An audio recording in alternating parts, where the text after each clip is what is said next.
As you see, we had a short remembrance service this morning, which we do every year.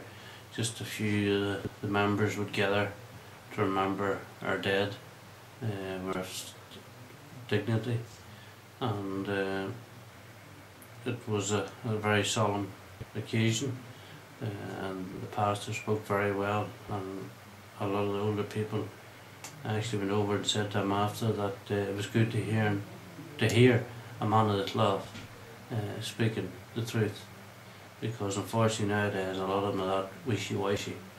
They're afraid to speak out and tell the truth.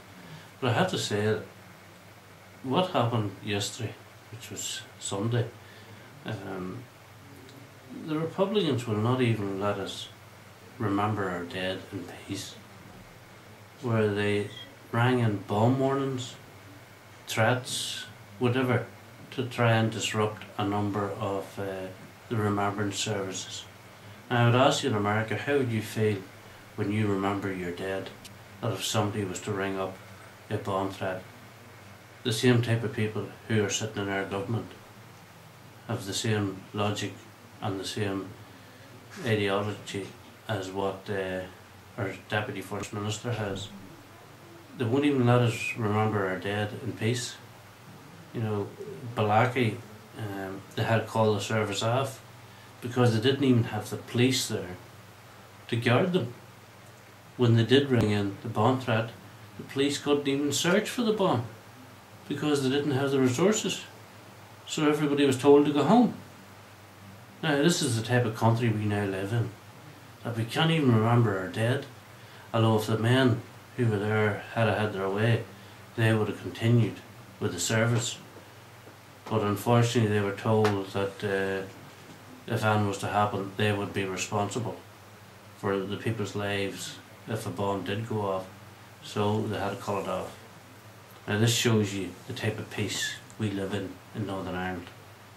We have no police, we have no justice, we're continually intimidated, attacked, bombs going off, shootings going off, and right down to our very Remembrance Day services, they're attacking us.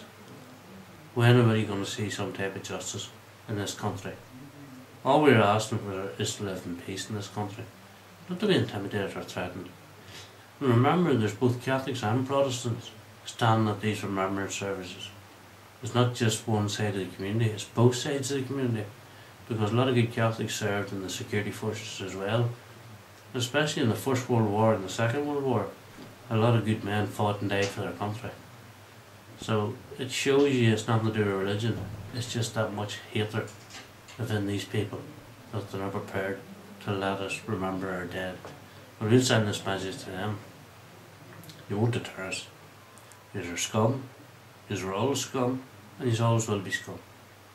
Unfortunately, this country has bent over backwards to try and accommodate this.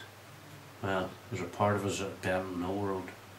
We will stand for what we believe in, and we'll defend what we believe in.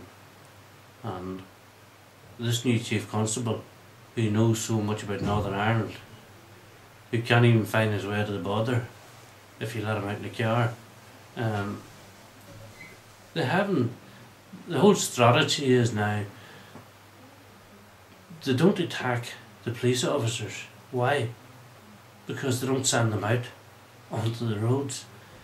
It's quite simple strategy by the Chief Constable. I don't need as many police officers, because the more I have, the more chance there is of some of them being attacked.